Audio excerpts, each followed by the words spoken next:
All right. How in the hell you gonna throw a chicken, no, half a chicken at a grown man?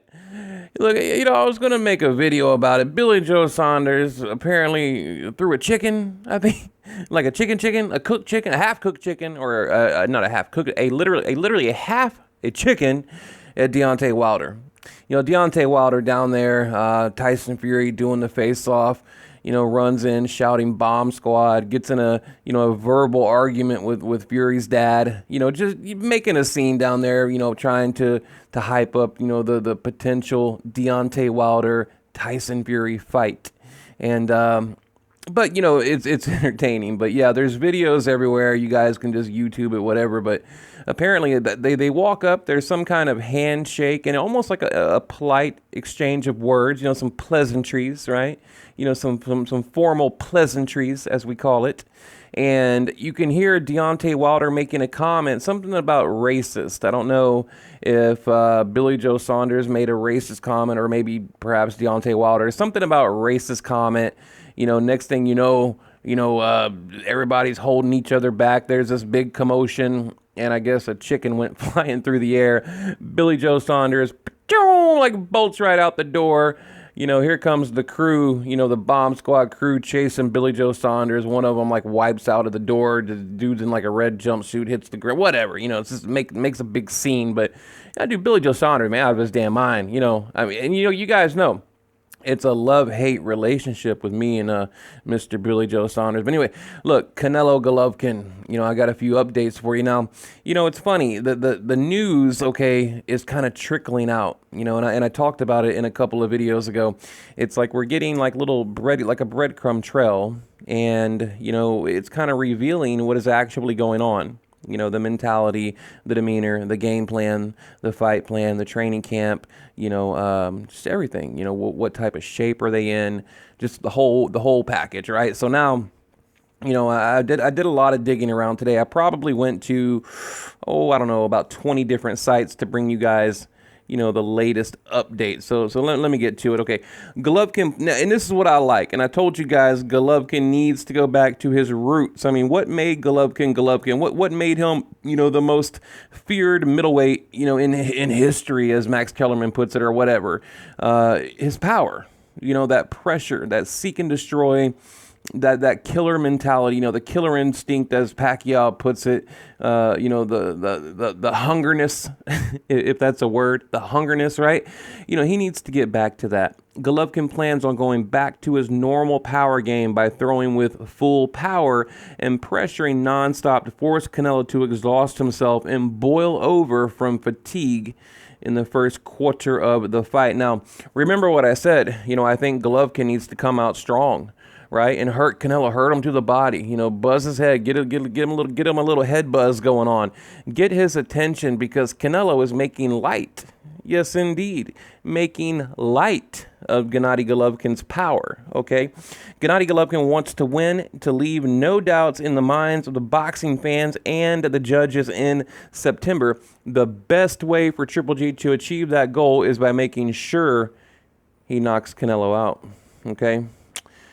Harsh words. Now, compare the activity between the fighters in their first fight.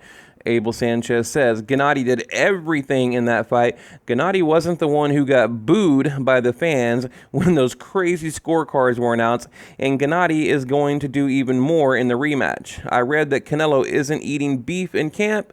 Let's just hope he stopped eating duck too. Whop, whop, whop. I mean, come on, Abel. Come on, man. But, look, both guys they're looking good. Canelo, to me, he's looking a little thin. Right here in this picture I showed you guys a couple of days ago, he's weighing, I forget what he weighed. Yeah, 167.4. And, he looks thin. I mean, his arm looks kind of big there, but, I'm thinking like, damn, what is, when he comes in like on fight night, he's much, much bigger than this. He's much bigger than that.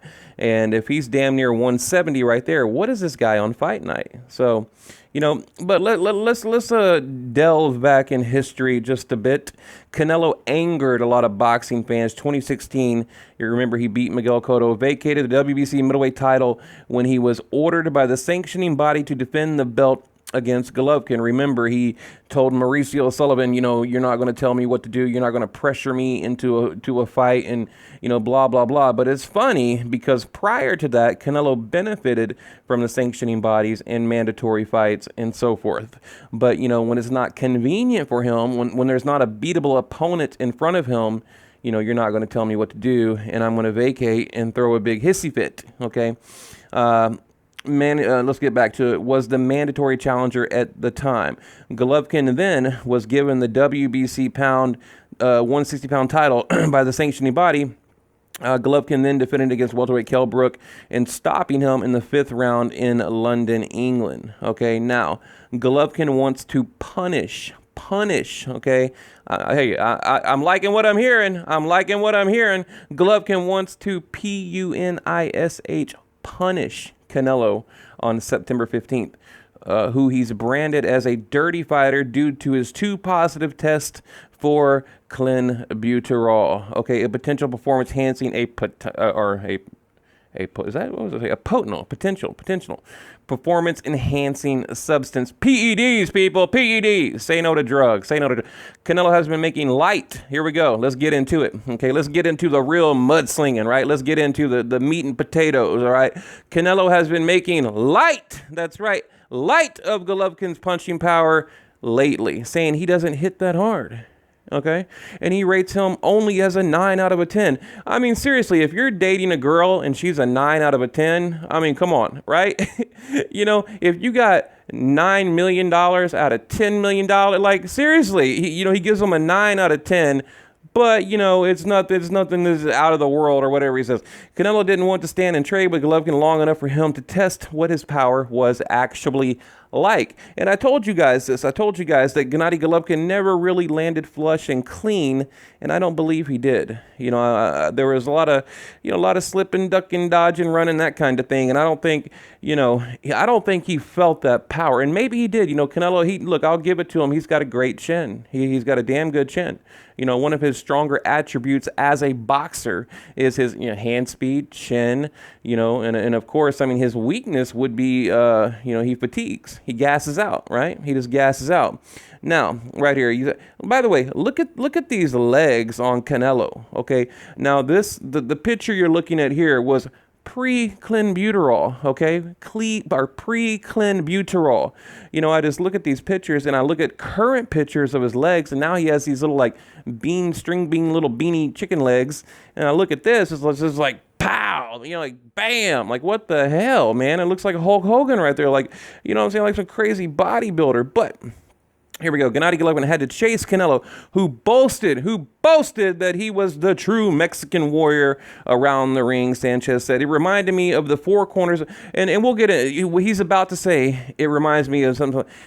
Abel Sanchez, okay, get this. Abel Sanchez is wanting to implement a 24-second clock in the fight, meaning you have to engage within 24 seconds. Like in the UFC, if they're just standing there kind of hugging and holding, grappling, they're like, work, like that, and then the referee will actually break them up, kind of like in boxing when they're hugging and holding. But, Abel Sanchez, he's basically asking if they can, put some kind of clock in on the fight to engage, meaning, every 24 seconds, you've got to engage, you've got to fight, you've got to throw punches, you got to let your hands go, which it's a little ridiculous. I mean, I don't know, it was probably just some off the cuff comment, but I mean, yeah, look at this picture, by the way. I mean, let's just have a little look-see here. Let's have a little peek. Let's have a little peek-a-doo here, a little look-see. What the hell is that? I mean, seriously. You look at that, and you look at the current pictures night and day. Crazy. Okay, Gennady Golovkin, Triple G. Gennady Golovkin says he wants to end the fight early by KO. Ooh, damn, okay. And look, I think it's going to happen. I don't know. Look, I keep telling you guys, Canelo's probably going to win by decision. He's going to get the gift that keeps on giving the judges a decision. But I don't know. I think, like I said, if Golovkin can catch him early, remember I said it's a battle of the four. I said if Golovkin can get him within 4 rounds, if he can make him taste that power, then I think we're good to go. Golovkin says he wants to end the fight early by knockout, or he wants to end the fight early by knocking out Canelo as fast as possible. Okay, Golovkin doesn't want the judges to ruin the fight like they did last year when they scored his first fight against Canelo a 12-round draw. Golovkin looked to be the better fighter for 4-6, blah blah blah. They're talking about the general consensus is that Gennady Golovkin won. And by the way, I've got the gambling odds. I'll show you guys at the end of the video. Golovkin was a pretty strong favorite, but now it's tightening up. Okay, but we'll get to that. Okay, right here, on the power, I want to make the video today about the power. Canelo is constantly talking about the power, but then contradicts himself by giving a 9 out of 10. Like I said, a 9 out of 10 in my world is great, right? So the power, okay, right here. Obviously, he's a strong fighter, Alverez said. He has a very strong hit in his punches. That's his strongest virtue as a fighter. He has that power, but obviously, I fought other strong fighters as well. And despite him being a middleweight with respectable power, it's nothing out of this world. It's a 9 out of 10, but I guess a 10 is out of this world. I showed him in the first fight that I can take his punches. He's a respectable puncher with respectable power, but nothing out of this world. Now, again, okay, I mean, I can kind of understand why Canelo said that, because he was never really rocked, I don't think. He was never buckled. So I get it, but when you're fighting to not get knocked out, when you're at this level of boxing, okay, and you can fight to not get knocked out. I mean, I've seen it. I see it in my own gym. When you got a big guy fighting, maybe a smaller guy or a guy with less power. I see it all the time. They make it through the 3 or the 4 rounds or whatever it is because you can run, you can dodge, you can hold, you can tangle your arms. There's so many things. You can use your elbows, you can catch punches. The whole counter pull. A lot of things you can do to avoid that power. And basically, that's what the fight was. Basically, Canelo trying to not get hit by a power shot. Call it running, call it whatever you want, but I would call it, his strategy was to not get knocked out. So he never tasted that power. On top of that, I don't think Golovkin was himself on fight night. In fact, I know he wasn't. There was something off, okay? I don't know if it was just like the big lights, he had just stage fright, the jitters, or what. I don't know. I think he played it too safe. He was too cautious, okay? And he didn't just have, you have to feel comfortable in that ring and confident and comfortable and let your power go. And I don't think Gennady Golovkin ever reached that point to where he could just breathe and relax and be Gennady Golovkin. And I think that's what happened, okay? A lot of things happened. Now, right here, and I'm just going to quickly go over this. Sanchez says he wants the Nevada State Athletic Commission to step it up and install a 24-second clock to force the Mexican star Canelo to engage instead of just stalling out the rounds by fleeing the battlefield like he did last year. Canelo turned tail and ran from Golovkin in the first fight, spending a large portion of the fight on the run and spoiling it for the paying boxing fans. Now, you guys got to remember something here. Yes, it is boxing, the sweet science, and I love it. Even not a big fan of Mayweather, but I have a ton of respect for what he can do in the ring. Okay, Devin Alexander, another prime example. Irizlandi Lara, prime example. I mean, I could give you example after example of they have that style. Okay, and there's nothing wrong with that, but I don't think that wasn't the game plan for Canelo. It wasn't to go in there and run, and that's what he did. So to me, there's running and then there's a certain style. And why is it? The point is, well, why didn't Canelo implement that style in all of his other fights against Cotto? He says, well, I faced bigger punchers in the past. Well, you didn't run in the past, you engaged. So therefore, that speaks volume, because the only fighter he ran from was Golovkin, right?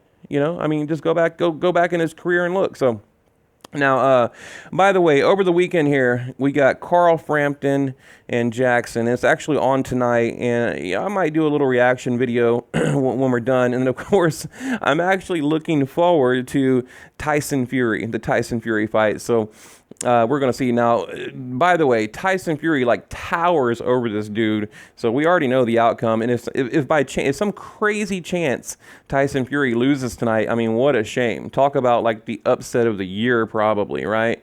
Like here, Billy Joe Saunders accused of throwing a half chicken at Deontay Wilder, after the Tyson Fury feud continues, whatever. Okay. Now, let me get to quickly, give me a couple of minutes, or you guys can click off here. If you're interested in the odds, I'll go over them real quick. Okay, the first fight, Gennady Golovkin was 155 and Alverez was plus 125. Okay, Golovkin negative 155 and Alverez positive 125 beforehand. Was ruled a draw, but most observers believe Golovkin won, combined with the fact that blah, blah, blah, blah. Okay, let me get to it. Okay, so now in every underdog position. Okay, right here. When the Alvarez-Golovkin match was confirmed in June, Golovkin opened at negative 190, meaning you would have to wager 190 to win $100. Okay, Alvarez was plus 155 underdog. You'd earn 155 by betting 100. But since then, bettors are favoring Alvarez. Okay, like I said, the gap is tightening here. Last week, Golovkin was negative 175 and Alvarez was positive 145. On Thursday, those odds has tilted further in Canelo's favor. Golovkin is now negative 160 and Alvarez positive 130. Okay, so what, and when I thought about this, I was like, man, is this just like like, I don't know, is this like Vegas trickery here? Because I know a lot of times when they don't want to lose money or whatever, or when they try to, I don't know, influence betting one way or the other way, they'll kind of play with the odds a little bit to get the public to think, oh, I better bet on this guy. If the odds are, if it's tightening up, if it's a little bit tighter, say it's close, but you might want to bet on Canelo and win a little more money because, he is the underdog, but it's tight. I've learned a lot about betting lately, and, I actually thought about trying my hand at it because, it's just like, predicting a fight, and I get most of them right. So, yeah, I thought about trying a little online gambling and just see how it pans out.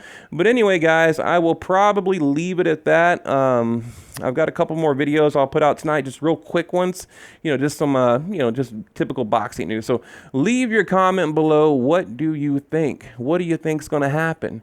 And really what I'd like to hear, if you're still listening, do you think Canelo felt full power, like 100% of Golovkin's power? That's really what I'd like to know. So let me know in the comments.